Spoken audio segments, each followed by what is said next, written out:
কিন্তু মওলা তুমি চাইলে সেকেন্ডের আগেও আমাকে মাফ করে দিতে পারো। আল্লাহ সেই আশা নিয়ে ভরসা নিয়ে তোমার নবী রহমতুল্লিল আলামিনের ভালোবাসা নিয়ে আল্লাহ তোমার দরবারে এসেছি। আল্লাহ তুমি তো রহমান, তুমি তো রহিম, তুমি তো গফফার, তুমি তো সত্তার, তুমি তো খালিক, তুমি তো মালিক। ও মাওলা তোমার কাছে না চাইলে কার কাছে চাইব? তোমার কাছে ভিক্ষা না করলে কার কাছে ভিক্ষা করব? মাওলা তুমি না রহমান, তুমি না রহিম, তুমি না ইন্নাল্লাহ আলা কুল্লি শাইইন কাদির। ও মাওলা একটু মাফ করে দাও না। অনুনয়, বিনিময়, আদব, ভদ্রতা, মায়া, ভালোবাসা উজাড় করে রবকে ডাকতে থাকেন। যেই দিন আপনার ডাকটা, প্রেমের ডাকটা রবের কাছে পছন্দ হয়ে যাবে, রব বলবে ইন্নাল্লাহ ইয়াগফিরুয যুনুবা জামিয়া, বান্দা তোর সারা জীবনের গুনাহকে আমি মাফ করে দিয়েছি।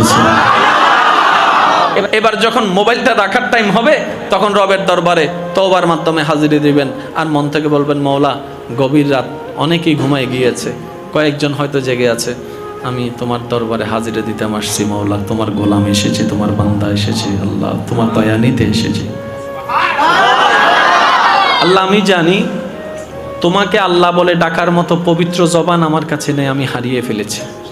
আল্লাহ তোমার কাছে যে চাইবো, ভিক্ষার দুইটা হাত যে তুলবো, সেই হাতের পবিত্রতাও আমি রক্ষা করতে জানি নাই। মওলা ব্যর্থতা আমার গুনাহ পাহাড় নয় আসমান হতে ছুঁয়ে গিয়েছে, কিন্তু আমি তারপরও তোমার দরবারে হাজিরা দিয়েছি, কারণ আমি জানি আমার গুনার বিশালতার চাইতে তোমার রহমতের বিশালতা হাজার গুণ বেশি।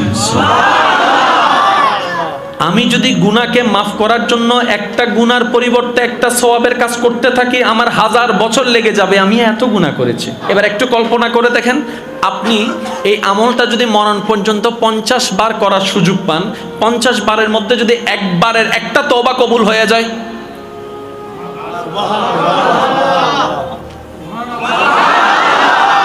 50 বার করার জীবনের সৌভাগ্য হয়েছে, একটা তওবা আল্লাহ কবুল করেছে। এবার বান্দা হিসেবে রবের দরবারে তওবার মাধ্যমে হাজিরা দিলাম, তো উম্মত হিসেবেও নবীর একটা পাওনা আছে না নাই? আর সেটা হচ্ছে দরুদ শরীফ পাওনা আছে না নাই? যেটা আমরা আদায় করতে পারিও না, ভুল দিয়েও যাই, অন্তত ব্যস্ততার কারণে অজুহাত দেখাই, শয়তান আমাদেরকে মাথায় বসিয়ে দিয়েছে। তো ঘুমের আগে তো কোনো ব্যস্ততা থাকে না, এই সময়টা যদি আমরা যতটুক পারি ভালোবাসা নিয়ে নবীর উপর দরুদ শরীফের হকটুকু যদি আদায় করতে পারি, অন্তত ওই দরুদের হকটুকু আমাদের কিছুটা হলো আদায় হবে।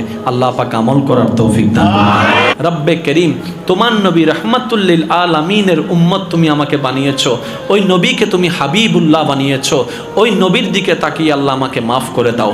চোখের পানি ফেলতে থাকেন, অন্তর নরম করে রবের কাছে মাফ চাইতে থাকেন, আপনি মাফ চাইতেই থাকবেন, তওবা কবুল হয়ে যাবে একবার, মাফ হয়ে যাবে হাজার হাজার গুনাহ। সুবহানাল্লাহ। এই গুনাহগুলা আমাদের অন্তরকে এক একটা কালো স্পট দিয়ে এই নরম অন্তরটাকে দিন দিন পাষাণ করে ফেলছে। সেজন্য দেখবেন মানুষ এমন হিংস্র হয়ে যাচ্ছে, বাঘ সিংহকের হিংস্রতা পর্যন্ত হার মেনে যাচ্ছে এই মানুষের সামনে।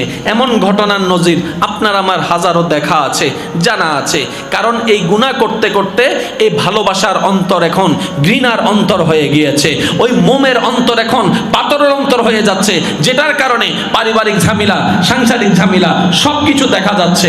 এই গুনাহ বেড়ে যাওয়ার কারণে আমাদের রিজিকের মধ্যে কমে যাচ্ছে, এই গুনাহ বেড়ে যাওয়ার কারণে আমাদের বিভিন্ন রকমের সাজার সম্মুখীন হওয়া লাগছে। তাহলে বিভিন্ন কষ্ট থেকে মাপ পাওয়ার জন্য গুনাহ থেকে বাঁচতে হবে, আর গুনাহ থেকে যা করেছি সেটা থেকে বাঁচার জন্য তওবা আমাদের করতে হবে, রবের দরবারে সারেন্ডার বারবার করতে হবে। সুবহানাল্লাহ। ডায়ালিসিস যেরকম একটা রোগের অংশ, করতেই হবে, ওষুধ খেতেই হবে, ভাত খেতেই হবে। আমরা চাইলে ইবাদতকেও এরকম বানাই ফেলতে পারি, নামাজ পড়তেই হবে, রবের দরবারে তওবা করতেই হবে, রবের দিকে তাকিয়ে দুশমনকেও মাফ করে দিতে হবে, উম্মত হিসেবে নবীর উপর দরুদ সালাম বারবার পড়তেই হবে, বেশি বেশি আল্লাহর কাছে তওবা করতেই হবে, বেশি বেশি দান সদকা রবকে খুশি করার জন্য করতেই হবে, দুশমনকেও বন্ধু করে নেওয়ার চেষ্টা করতেই হবে, অন্যকে সুখে রেখে নিজে সুখে থাকার চেষ্টা করতেই হবে। কারণ দিন শেষে রবের দরবারেই আমাদেরকে হাজিরা হতে হবে। সেজন্য আমি সবার কাছে অনুরোধ করব, এই জীবনের অর্ধেক সময় আমাদের প্রায় অর্ধেক পার হয়ে গেছে। একদম ভালো করে খেয়াল করলে দেখবো আমরা একদম বাকি অল্প সময় হয়তো আমরা এই দুনিয়াতে মেহমান হয়ে আছি। কত চোখে দেখা প্রিয় মানুষ, পরিচিত চেহারা আজ অনেক দিন দেখা যাচ্ছে না এই দুনিয়াতে। চোখ খুঁজে বারবার দেখার জন্য, দেখবে কিভাবে সেই চেহারাটা যে মাটির নিচে দাফন হয়ে আছে শত শত দিন ধরে। দেখতে চাইলেও তো আর দেখার কোনো সুযোগ নেই। কত বন্ধু, কত বান্ধব, কত আপনজন, কত প্রিয় মুখ, যাদেরকে একসময় আমরা এমনভাবে ভালোবেসেছি, যারা দুনিয়ার থেকে চলে যাওয়ার খবরটা আমাদের অন্তরকে ছিন্ন বিচ্ছিন্ন করে ফেলেছিল। হয়তো ভেবেছিলাম ওনাকে ছাড়া হয়তো বাঁচতেও পারবো না, আজকে ঠিকই বেঁচে আছি আমরা, উনি ওনার জায়গায়। একদিন আপনি আমিও ওইখানে চলে যাব। এই দুনিয়া আপন গতিতে চলতে থাকবে। দুনিয়া কারো জন্য থেমে থাকেনি, থাকবেও না। যে দুনিয়াকে আপনি আমি মনে করছি আমাকে দুনিয়া কত গুরুত্ব দিচ্ছে, অমুক আমাকে কত ভালোবাসছে, এগুলার আসলে বাস্তবতা বলতে কোনো কিছুই নেই। যখন বাস্তবতা চলে আসে তখন এই আবেগ উধাও হয়ে যায়। করুণা তার বাস্তব প্রমাণ বিশ্ববাসীকে দেখাই দিয়েছে। বান্দার জন্য আল্লাহ ছাড়া কেউ নাই, উম্মতের জন্য নবী রাহমাতুল লিল আলামিন ছাড়া কেউ নাই, কেউ নাই, কেউ নাই। আর এই বাস্তবতা যত দ্রুত মেনে নিতে পারবো, নিজের জীবনে বাস্তবায়ন করতে শুরু করে দিব, আমাদের অগোছালো জীবন তত দ্রুত গোছানো হয়ে যাবে। বেশি বেশি ইস্তেগফার কোন টাইমে করতে পারবেন, কোন টাইমে জিকির করলে আপনার মনটা শান্তি হবে, রবের প্রেমে মজবে, আপনি আপনার মতো করে সময় বের করার চেষ্টা করুন। হ্যাঁ, প্রথম দিন গ্যাপ যাবে, দ্বিতীয় দিন গ্যাপ যাবে, তৃতীয় দিন করলে চতুর্থ দিন গ্যাপ যাবে। এটা নিয়ে মন ছোট করবেন না, কারণ আপনি এতটুকু মনে রাখতে হবে, বান্দা যখন ভালো কাজে এগোতে থাকে, মিস্টার শয়তান মশাইয়ের ফ্যাট কামড়ানো তখন শুরু হতেই থাকে। সে কখনো চাই না বান্দা রবের প্রেমে মশগুল হয়ে যাক, সে আপন জায়গায় চেষ্টা করতেই থাকবে। এই জায়গায় আমরা ভুলটা করি কোথায়? একদিন নামাজ পড়লাম, 2 দিন নামাজ পড়লাম, এক ওয়াক্ত যদি গ্যাপ চলে যায় আমরা আবার ডিমোটিভেট হয়ে যাই। নাই রে ভা, এটা করা যাবে না। যেখানে আপনাকে বান্দা আসবে সেখানে নতুন করে আপনাকে আবার দাঁড়িয়ে যেতে হবে রবের প্রেম নিয়ে। বলেন সুবহানাল্লাহ। শয়তান শয়তানের চেষ্টা করতেই থাকবে যেন আপনি রবের রহমতের দিকে না যান। আপনাকে আপনার চেষ্টা করতে হবে, নবীর মহব্বত অন্তরে নিয়ে আপনাকে আল্লাহর দরবারে যাওয়ার চেষ্টা করতেই হবে। বলেন সুবহানাল্লাহ। কারণ আমরা জানি যখন আমরা ওযু করি, প্রত্যেকটা অঙ্গে পানি দেওয়ার সাথে সাথে পানিটা শুধু শরীর বেয়ে পড়ে না, সাথে আমাদের গুনাহগুলোও ঝরে যায়, যেগুলা দেখার মতো চোখ আমাদের কাছে নাই। সুবহানাল্লাহ। এই ওযুটা যদি আমরা একটু আদব এবং শ্রদ্ধা নিয়ে, ভালোবাসা নিয়ে যদি করতে থাকি, 5 মিনিট লাগুক আর 10 মিনিট লাগুক, অন্তত এতটুকু তো বলতে পারি 10টা মিনিট অন্তত গুনাহ থেকে বেঁচেছিলাম জীবনে। তাহলে ওযুটা আমরা পারফেক্টলি করে ফেললাম। এবার আপনি আমি শুতে গেলাম, শোয়ার পরে যা কাজকর্ম আছে, যা কিছু আছে, কারণ শুইলে তো আমাদের আর ঘুম আসে না, অনেক কাজকর্ম থাকে, অনেক কাজকর্ম তো থাকে। সমস্ত কাজকর্ম শেষ করে, হ্যাঁ, সমস্ত কাজকর্ম শেষ করে এটা আপনারা গ্রহণ করবেন কি করবেন না সেটা আপনাদের জ্ঞানের এবং পছন্দের ব্যাপার। তবে আমি ছোট্ট ভাই হিসেবে একটা পরামর্শ দিয়েছি, কারণ আপনি দেখেন ওযু করতে 5 মিনিট, তওবা করতে 5 মিনিট, দরুদে 5 মিনিট, মাত্র 15 মিনিটের কাজ, বেশি থেকে বেশি 20 মিনিট। আর 20টা মিনিট যদি রবের জন্য দিতে না পারি, রবের দুনিয়ায় থেকে আর লাভ কি? এবার আসেন, আমাদের কোরআন তেলাওয়াতের একটা হক আছে না নাই, যেটা কোনো না কোনোভাবে গ্যাপ হয়ে যাচ্ছে। কোরআন তো অন্তত আমাদের কোরআনের সাথে একটা টাচের দরকার আছে, না হয় কাল হাসরের ময়দানে এটা নিয়ে আমরা প্রশ্নবিদ্ধ হব, ঠিক না?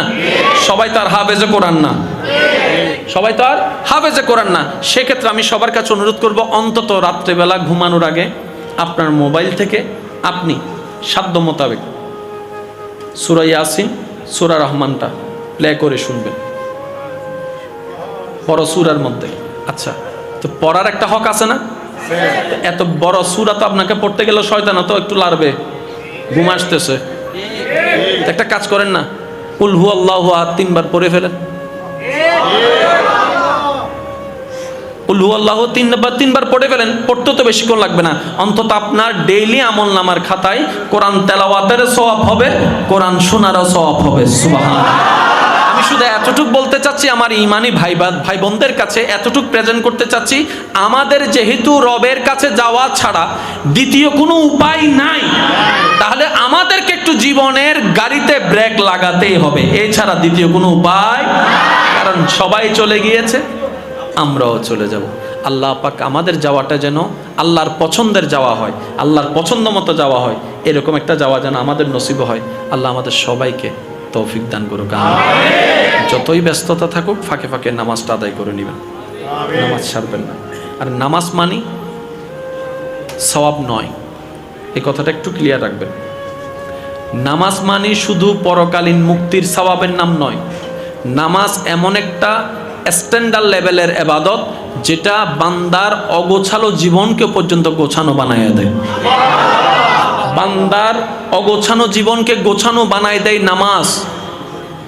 এই নামাজ এমন একটি ইবাদত যেটা বান্দার আমলের পাশাপাশি দেহের পাশাপাশি যদি অন্তরে স্থান পেয়ে যায়, এই বান্দার অন্তরে এই ফাহেসাত অশ্লীলতা যেগুলো আছে, অভদ্রতা বেয়াদবি যেগুলো আছে, সংসার পরিবার নষ্ট করে ওই সমস্ত ভাইরাসগুলো অন্তর থেকে দূর করে দেবে, লজ্জাশীলতা তার ভিতরে নিয়ে আসবে। বলেন সুবহানাল্লাহ। আল্লাহ পাক আমাদের সকলকে কবুল আর মঞ্জুর করুক, আমিন। হুজুর